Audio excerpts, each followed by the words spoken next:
YouTube.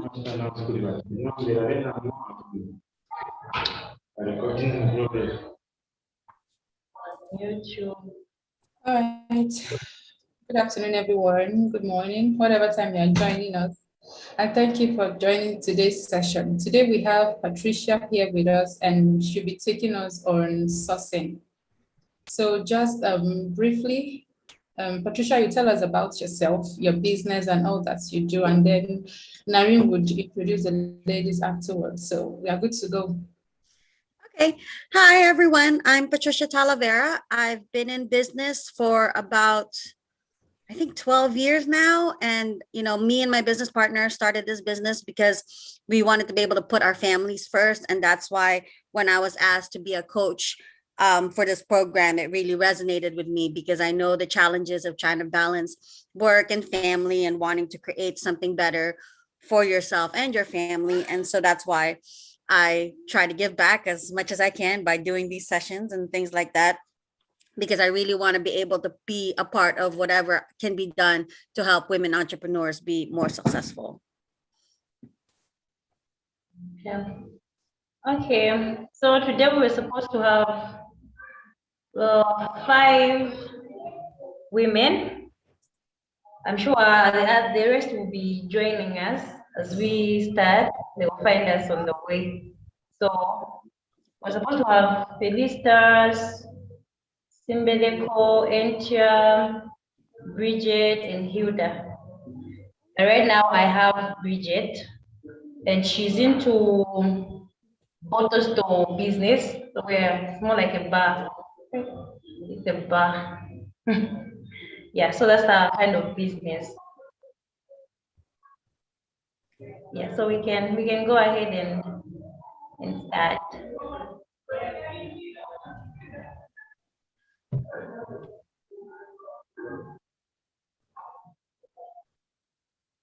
Oh, so did you want me to just go ahead and get started? Yeah, sure. Okay, so like I had mentioned to Adam and Barbara, sourcing is not my main area because I provide services, but it's actually very timely because me and my sister were just thinking of getting started with products. And so I had already been kind of doing some research into this. And even though it's not going to be the exact same process as what your local entrepreneurs are going through, I think a lot of the same issues could and lessons could apply, right? Or even other smaller entrepreneurs who aren't necessarily working with larger operations. I have to apologize ahead of time. My son's been sick, so he's staying close to me. So if he decides to interrupt, that's why he's around. So I think the first thing that I noticed when I first started looking for like advice on how to get started with sourcing for my business is that a lot of the advice is based off of bigger operations, right? So they're talking about how to find manufacturers and how to deal with multiple manufacturers and bids and all this other stuff. And I was like, what about small business owners that aren't looking to buy by the truckload or whatever? There's not a lot of specific advice for them and their challenges and things like that.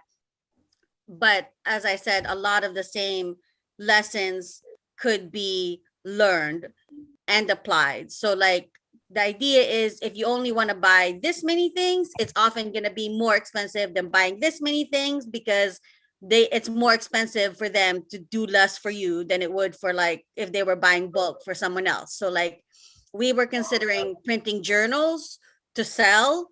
But if you buy one, it's this much. If you buy 500, it's this much. But who wants to buy 500 of something they're not sure they're going to be able to sell, right? So that's the tricky part, is kind of trying to balance being able to save money with knowing that you're going to be able to sell that product, because otherwise you end up spending money you don't necessarily have to spend. Do I have to stop for them to translate? Or do you understand?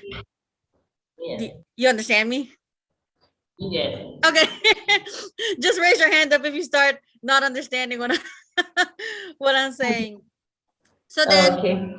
I think the other thing that I learned that would probably also apply regardless of what you're trying to source, is that being clear about what you need is a good place to start, right? Because it's just like with anything else. If you don't know what you're looking for, then you can spend a whole lot of time kind of spinning your wheels and then not really getting anywhere. So we were like, okay, well, we want to do this. Okay, but so how many of those do we need? Do we need them to be done right away? Do we need them to be able to be customized and things like that? Being able to answer those questions will help a lot in terms of your sources, because if you come across somebody who's like, oh, well, I can only deliver on this timeline, and you know you need delivery on this timeline, then you already know they're probably not going to work for you. Or if you have somebody that says, I need you to pay up front, and you're like, oh, well, I need to pay after I make the sale, then you already know that's not going to work for you. So I think a good place, just like with anything else, is to start with what do you really need in order to make it work for you, because that way you won't waste your time looking into options that probably aren't going to be a good fit for one reason or another.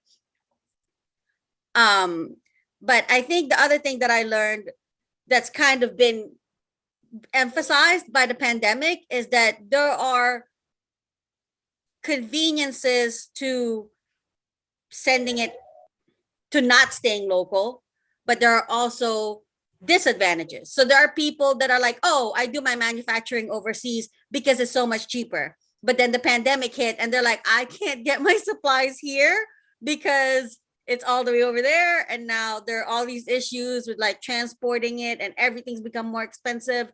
And so those are the other things you have to consider, right? You're like, okay, well, we could go farther because it's less expensive, but what happens if it's harder to get to me? The same thing as staying local might give you the advantage of, well, it's always close by and it's easier for people to answer to me, but you might have less options. Like depending on what you sell, there might only be like 1 or 2 places to get it if you absolutely have to stay close. But again, you kind of have to weigh the ups and downs of, is it better for me to stay close and stay small, or do I want to branch out a little bit farther, but realize that the more steps you add between you and whatever it is that you're getting, the more possibilities it's going to get held up somewhere and it's going to be out of your control. So, I mean, again, from what I've seen of the ladies that are what they're selling, that's less of an issue, because I know some of them sell clothes and some of them like sell grains and stuff like that. So there's not necessarily any putting together of the product like there would be for the journals that I was trying to sell. But I think the same lessons apply, right? Like the more that's put between you and getting the product, the more places there are possible interruptions, right? So like if you're getting your product from China, trying to get it to the US, there's a whole lot of places along the way that could get interrupted, versus if you're, say, here and your supplier is 30 minutes away, it probably won't be a big issue most of the time unless something really, really huge happens.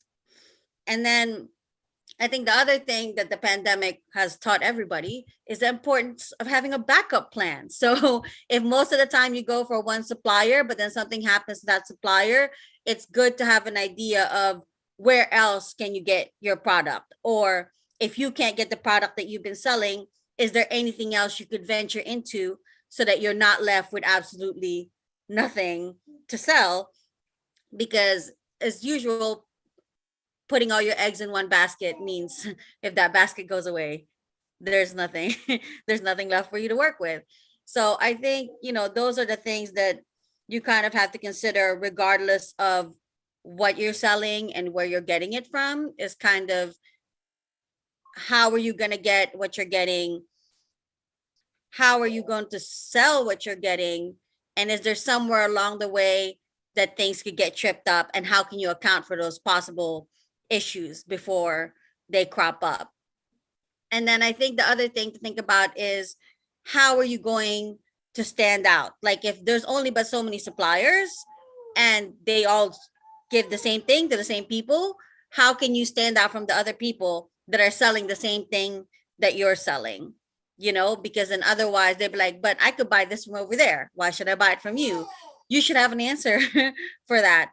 And when I was looking into it, one of the things that I think was an interesting idea is like you should try to see if you could partner with other people to kind of be able to present something different than what everybody else is doing. And that might be trickier depending on what you're selling, but I just think it's an idea worth exploring, right? So again, you should always have a backup plan and kind of have a few different options in case something isn't working out the way you thought, then you can just kind of pivot and see if there are any new ideas that might take hold. And I mean, it could be a temporary pivot, like I was selling this, it's not available right now. Until it's available again, I could sell something else. Or it might be a permanent pivot. Oh, this worked out so much better for me. I think I'm gonna do that instead. Does that make sense? Yes. Do you have any questions? I'm enjoying the session. So I'm sorry, what did you say? Did she say you saw bottles? Yes. It's a bottle store, like a liquor store. So she sells different of drinks and beers. Oh, I thought you meant you said bottles like containers for decoration. No, it's So a where do liquor you store. usually get your stuff that you sell? From the Zambian breweries. I'm sorry, say that again. The Zambian breweries. Oh, okay.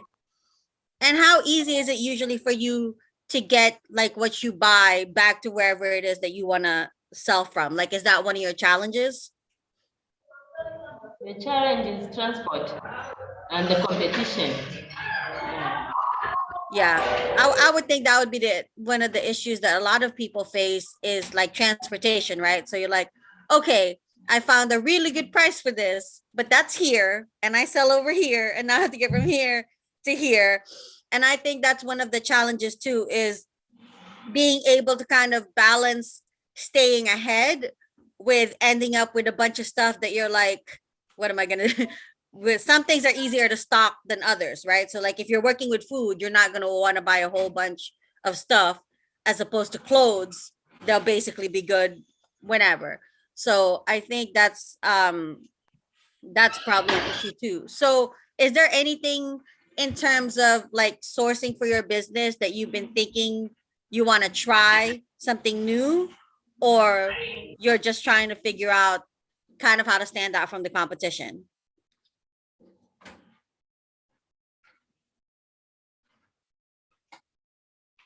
Uh-oh.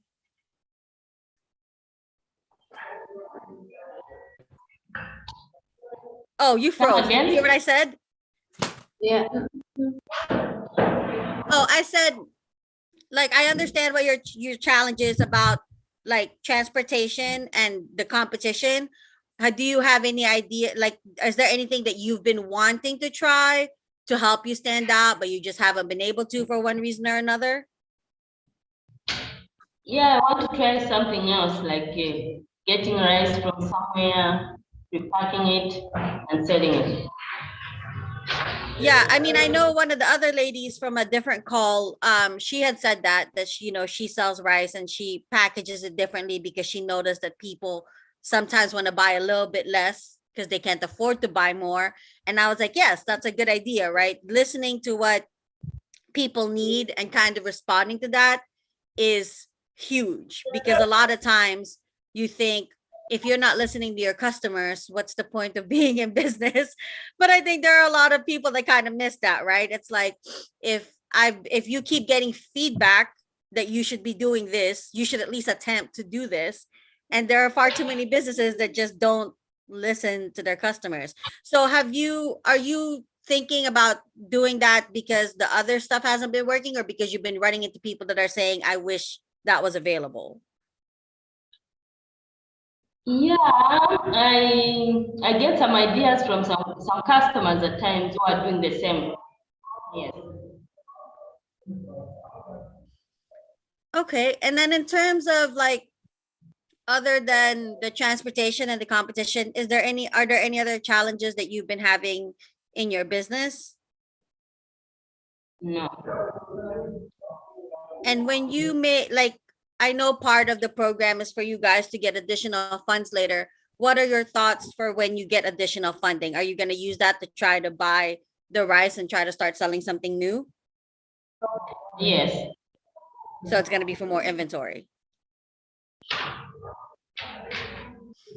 Okay, that's good.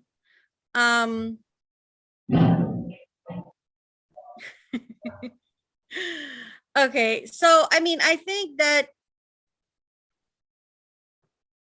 are you gonna do both or just do the one thing? Like if you get the money to buy additional products, are you still gonna do the bottles and the rice or just do the rice? No, but You're gonna do both? yes. Do you sell like at a marketplace or at your, like what's your setup for selling your products? The bottles, Yeah, like where do you sell them from? Do you sell them from your house or do you have like a store or do you go to a market? Like how do you usually sell them? I have a store more like a bar. Yeah. Oh, okay. Okay. That's, and how do you usually get your customers? Do they just like see you and then they buy from you, or like how do you usually find the people that you make the sales to? The customers, they, I think it's God who does that. They come on their own. And some we make customers through chatting and sharing ideas. Yeah.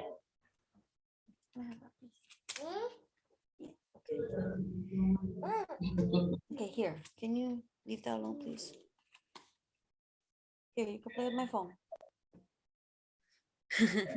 So you do share idea, you take the time to share ideas with like other entrepreneurs, even outside of the Yes. program? Yes. Yeah, I think that's probably one of the biggest pieces of advice I would give anybody, right? Because I know there are some people that are like, well, they're my competition. I'm like, first of all, most people are not your direct competition. But second of all, it's like, I think it's in everybody's best interest if everybody succeeds, right? Like that's me. I'll talk to other website designers, and if they have some questions, I'm happy to answer them, because sometimes you look at something for so long that it takes somebody else looking at it to tell you something really simple, right? So you could be like, oh, this has been something that I've been trying to think about for the longest time, but I'm starting to think that it's right in front of my face and I just can't see it, because I know that's happened to me. Like I've been looking at this for so long, these words don't make any sense to me anymore. I need someone else to read it and tell me if I actually am making sense or not. So I think it's great that you're talking to other entrepreneurs and getting ideas for what you can do to make your business better, right? Because working with other people gives you a point of view you might not have had for yourself.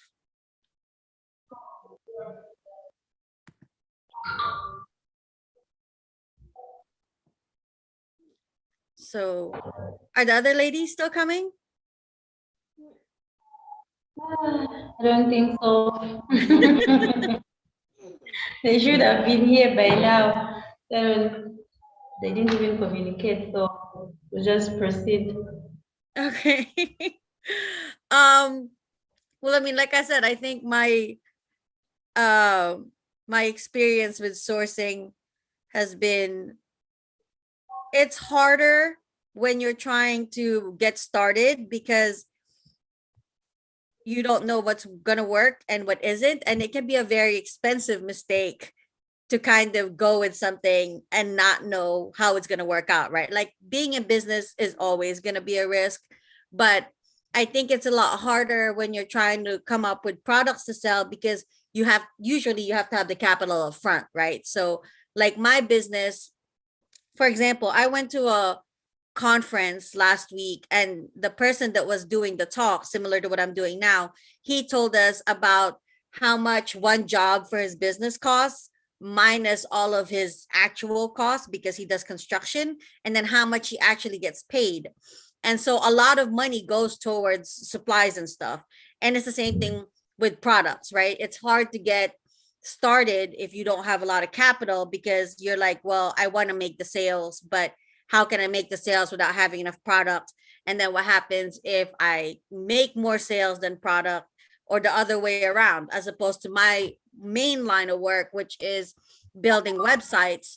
So I didn't need a lot of upfront money to get started. And honestly, I haven't had to put as much money as I would have had to if I'd started out selling products rather than providing a service. So I think that that's probably something that, you know, all the entrepreneurs that you help locally have to deal with, because they mostly focus on products, right? So that's the challenge of trying to balance having enough money to really do something and not having a lot of funds to work with because you're just getting started, and not wanting to invest a ton of money into something you're not even sure is going to work, right? So I think, as with any decisions that you make in your business, you kind of have to weigh the pros and cons and the actual investment versus what you're probably going to get out of it, which is really why I haven't done the journal thing, even though it's been on my mind for like a long time. Because when I first started looking into it, I was like,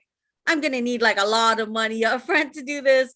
And I'm just not sure if that's something that I want to invest right now. So, you know, we decided to focus on other stuff first. But I think that's always going to be a challenge when you're trying to find a supplier for any kind of product, is trying to balance what you need versus what you're working with.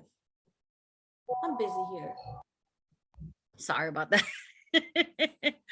So, you know, that's been my main concern. And again, I think the other issue is having people take you seriously when you're not working with like such a large amount, right? Like, I was thinking of getting gifts for my clients, and I went to this one company and they said, "Oh, we work with small businesses all the time. We don't have big minimums." They're like, "You just need to buy 500." I'm like, 500? You want me to buy 500 up front? They're like, "Yeah, that's our minimum." I was like, who is that a minimum for? How much is everyone else buying? 20,000? That's crazy. They made it seem like it was a really small number. I was like, 500 is not a small number of anything. And so I was like, I think we're going to have to look somewhere else because that's crazy. And they're like, "Well, it only costs this much because you're buying so many." I'm like, yeah, but that's still a lot of money up front if I have to buy 500 off the bat, you know? And so, and it's hard because when you think that, you know, people will only start taking you seriously at a certain level, and then you're like, but how am I going to get there if I can't get the support when I'm trying to get up and running? You know what I mean? Like, I understand it's more difficult to produce small quantities. It's not that I don't understand that concept, but I just feel like there need to be more resources out there for entrepreneurs that are just trying to get started and don't necessarily want or have the capability to invest a lot of money up front. And on the other hand, there is an option where like they produce a product and then you just sell it. But, and I know that's not necessarily, you know, an option for your local entrepreneurs, but it is something that I've looked into, because it seems like every time you look for how to source for my business, the idea of drop shipping comes up. But my thing with drop shipping is just like my thing about letting other people use my name. That's my name. That's my credibility. So what happens if I sign up with somebody to have an arrangement where they fulfill my products and then they can't come through? That's my name. That's my business. That's my reputation. And so just like with anything else, it's part of the risk that you take, that of course it's easier if somebody does all the heavy lifting for you, but then if they don't come through, then is that really worth your word? Because then people will be like, "Oh, you didn't deliver. Now I'm unhappy. Now I'm going to go tell a bunch of people that you're not very good at this." You know what I mean? So I think that as a small business who's trying to get started with creating and selling any kind of products, those are like the general challenges you're going to face, right? Like, you need a lot of money or a way to have a lot of inventory up front, or you need to convince somebody to take a chance on you, or you pay a lot of money to produce only a little bit to test the market. So like, you could pay a lot but only get a few things, so you won't have a ton of inventory, but you won't have a ton of inventory. Like, that's the trade-off, you know what I mean? And then on top of that, and I know this is not a luxury not everybody has, but I know there are also other people that are like, I want to work with suppliers who have the same ethics that I do, right? So they're like, I want to work with people who produce ethical stuff, who don't use like slave labor or whatever, or ethical materials and all that stuff. And that's great. If you want to run a business that's very ethical and you will only work with suppliers who share your beliefs, I think that's great if you want to put your beliefs at the forefront of your business. However, it's difficult. That just makes the process of finding people to work with that much harder, right? Because A, not everybody wants to do ethical things because they want to save money. And B, what do you do for the people that say, oh, we do ethical things, but you don't know if that's true or not, right? So I think that trying to figure out who's going to be your best partner and be able to do business on your terms while still serving your needs, like all these things are the things that you have to balance while trying to make it all work, basically. And for me, I'm a control freak, in case you haven't figured out. I just like to be very hands-on in things. And so it's very hard for me to just like let go and be like, okay, you do this, and then I'm gonna put my name on it, and then I'm gonna sell it to people. Like I have a very hard time doing that. And so, and I think other people feel the same, because I know a couple of people who are making clothes and like selling clothes, but they want to be very hands-on in the manufacturing process because they want to know that the stuff is being made to their specifications and that the quality is what they promised it would be. And again, depending on who you work with, they might be like, no, we don't work that way. You give it to us, we make it, and that's it. So I think being able to figure out like what's your deal breakers and what's really important to you will go a long way towards kind of figuring out the right approach for getting products for your business. Eric, here. Here, you can have my phone now. Oh, here. There. Play with that. So, so I think those are just a few of the things that you have to consider, and to realize that sometimes you just have to find your own way, right? Because I spent a bunch of time this weekend kind of trying to figure out what advice could I give to you guys that would be helpful to you, because I understand that sourcing looks different depending on where you are, what you're trying to sell, and all that stuff. And like I said, 90% of everything I saw was based off of either buying stuff and selling stuff and letting other people ship it, or working with big manufacturers and talking about the different parts of the procurement process. I'm like, none of this matters to them because none of this applies to them. And so, it's really frustrating when you're trying to get help and none of the advice seems to fit, right? And so I think that you're the one that keeps clicking on stuff here. And so I think the most important thing to keep in mind is kind of your business and what your business needs and how to best make that happen for you. And if it might mean some trial and error, like you were selling bottles and now you're thinking of selling rice, like it might mean some trial and error, and that's okay. I've been doing this for 12 years and I've changed my mind like a few times about what I'm doing. And I've gone through like 5, 6, 7 name changes. I don't even know how many. So it's okay to change your mind. And, I think as new business owners, it's sometimes hard to have that confidence when you don't know if you're doing it right or if but the reality is a lot of people will tell you, and I know this from experience because I'm friends with people who've been in business for a while, that a lot of it is a learning process, and that's okay, right? You try something, it works, it doesn't work, you try again, and that's okay. Like almost nobody gets it right on the first try. Like I spent the first 4 years changing my mind before I landed on what I'm doing now. So it's okay if you don't figure it out at the gate. It's okay to try something and then decide, you know what, I really don't want to do this anymore, and then do something else. Like that's okay. And it's even the same thing if you develop a relationship with somebody and then all of a sudden something changes and you're like, you know what, this used to be a good relationship for me and it's not anymore. And that means that I want to terminate this relationship. And that applies for whether you're talking about clients, business partners, suppliers. Like it's okay to decide this isn't working for me as long as you've honored whatever your end of the deal is, right? Like you can't just take somebody's money and then be like, okay, I don't want to deal with you anymore, but I'm going to keep your money. Like that's not good business. But in terms of like relationships, it's okay to change the parameters of your relationship with somebody and just decide this as it is not working for me. Something has to change. What do you think about it? Because I've found that people who are new or sort of new to the to being an entrepreneur have a hard time kind of setting those boundaries. And I was like, it's never too early to set boundaries. Trust me when I say that. And that if you don't take the time to set those boundaries early, that it's just going to cause headaches down the road, right? So if you tell your supplier, okay, I need you to give me this by this date, and then they don't honor that, it's okay for you to go to them and be like, but we had agreed that you were going to give it to me on this date.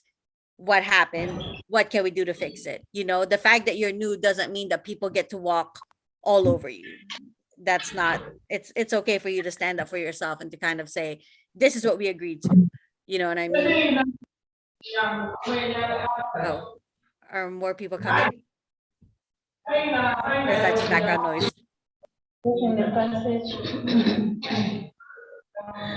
So, you know, I think that's one of my biggest lessons too, because I've run into new business owners who are like, oh, I'm just gonna do the work. I'm not even gonna, you know, make them sign a contract. And I was like, you should definitely make them sign a contract if you're doing anything where you're doing like a service, because a product is one thing, right? A product is like, I told you I would sell you this, I handed you this, so you got what you paid for. That's a little bit more tangible, right? I told you I would sell you 2 bags of rice for this much money. You got the rice. That's it. This, you know what I mean? But when you're working with services like me, it's a little bit trickier. I said I would give you this. You said you got that. And then it becomes a little bit harder. So regardless of how established you are or how little money there is involved, you should always take the time to clarify what everybody's bringing to the table. I give you this, you pay me this, everybody has a good day. You know what I mean? Because you can't work on assumptions, because that gets very messy very quickly. And that applies to your suppliers. They'd be like, oh, I assumed you would be okay with a 2-day delay. And you're like, no, I'm not okay with that, because I need to sell my stuff and I need to make money. So no, that is not okay. You should have communicated to me that there was going to be a delay. So maybe I could have, you know, accounted for that or whatever. So it's always important to stay in communication with everybody that you're doing business with, whether that's in terms of selling to them or getting product from them, or maybe even like working with another business owner to kind of create something that you can sell together, whatever it is. Communication, clear communication is very, very important. And I know it's hard conversations to have when things don't go your way. Trust me, I've been there, I've done that. But you know, you have to practice. Even if you have to practice these conversations with somebody that you trust, like you have to get better at having these conversations, because they will come up. And I've found that even if you're good at what you do, and even if 99% of your people are happy with you, there's always going to be somebody that's not going to be happy for one reason or another. And you have to kind of know that and be ready to deal with it so that it doesn't derail you when you're trying to do other stuff. The same thing with the supplier. If you have a supplier and you thought it was working and then all of a sudden it's not, knowing that that's just a part of the process sometimes will keep you from getting too discouraged when bumps in the road come up.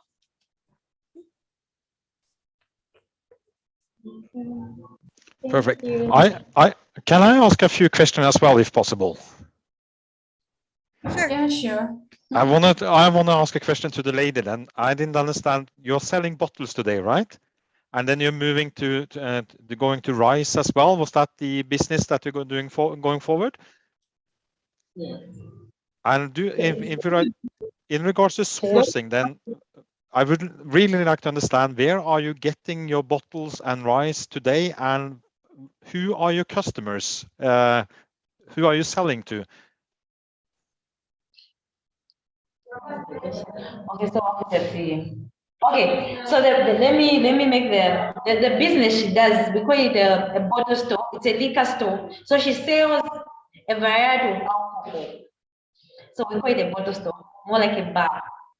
All right. So she's saying she has some challenges which she mentioned of transportation, and there's a lot of competition. It's like where in the market where she sells, there are a lot of people with the same business, like the same bottle stuff. So she was thinking of adding on another business, which she has picked to say she will add on selling rice, because she has searched and feels like okay, it's going to at least work well for her.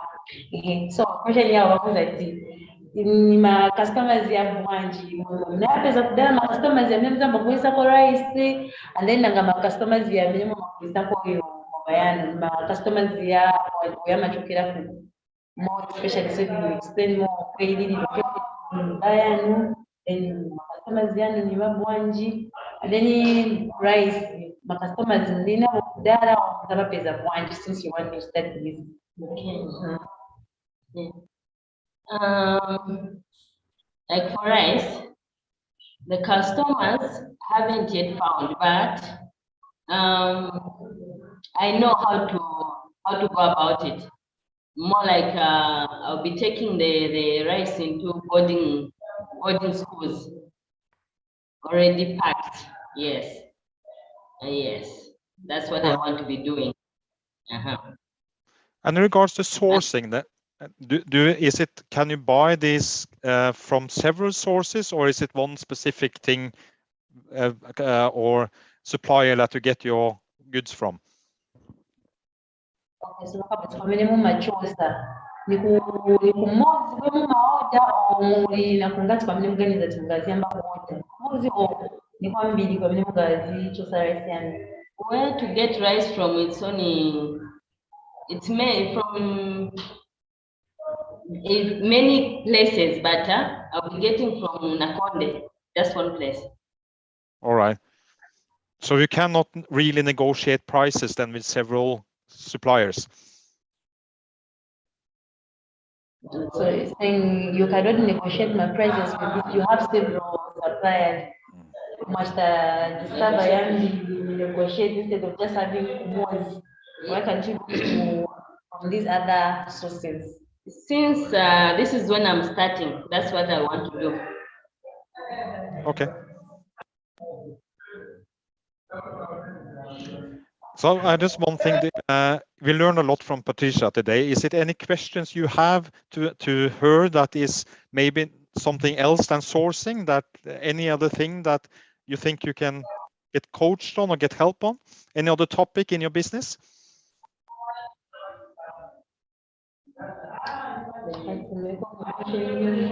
Any topic, anything, not just sourcing, maybe sourcing or in a check question, maybe but it concerns your business. You can ask them. No.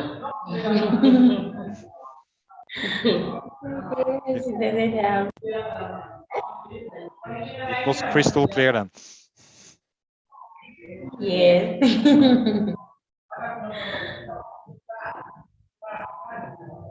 Okay, thank you so much, Martin. Thank you, Patricia. I think we have a guest here, so could you just turn on your camera and say hello to us, please? Okay.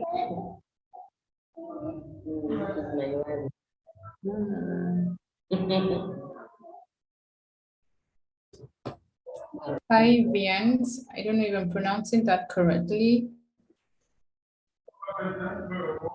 Yes, my name is Beyonce. Oh, let me just start the camera real quick. Okay, thank you. I'm actually one of the new interns for Join the Journey. It's nice to meet you guys. I just was introducing myself not that long ago, and they recommended that I jump onto this meeting. So don't mind me. I'm just, taking some notes and listening in on your guys' intellect. Yeah, thank you so much. Thank you. All right, so thank you so much, Patricia. It's always a pleasure and an honor to have you coach the ladies. Thank you for sharing your journey, your business journey. You always do that, and we do appreciate it. Thank you, Martin, for the questions. This way we get to engage the ladies more. We know their challenges and how we can proffer, feasible solutions for them. So Thank you so much. And we are sorry that the other ladies couldn't make it, but I trust that next time we'd have a larger number of ladies turn up. So thank you, Narine, for interpreting. So right about now, I think I'll just go ahead and take the group photo. So everyone kindly smile. And then after that, Martin can play Yes. So we are three actually. You can see for the new member. Yeah. Yeah. So thank you. So Martin, you can go ahead and take the closing prayers. Thank you. Yeah, and before I do that, I just want, the reason why I'm asking the questions is that I simply would like to understand a bit better, and I do understand that it's not easy always to give good answers, but it's really for us to understand a bit how you're doing your business and what we can help you and other ladies going forward with. So that is the reason why. And it's a long way from where I am. So for me, it's very, very important to really understand where you are. So maybe then we can give you better advice and better help going forward. And let me close then with a short prayer then. So thank you, Lord Jesus, for the work we are doing here and the opportunities that we see this work can give to all the ladies we are helping and the family and the society. We are so thankful that we're able to contribute just a little bit into this. It's a big honor to be part of this, and we are so grateful that we can do that. Please bless the ones on the call today, and especially the lady with the business. I hope she gets very successful and that the business will be good for her and her family and the society around her. Thank you so much, Lord Jesus. Amen. Amen. Amen. All right, everyone. Thank you for joining. Thank you, Beyonce. It's good to meet you. Thank you. All right. Bye, everyone. Bye-bye. Bye.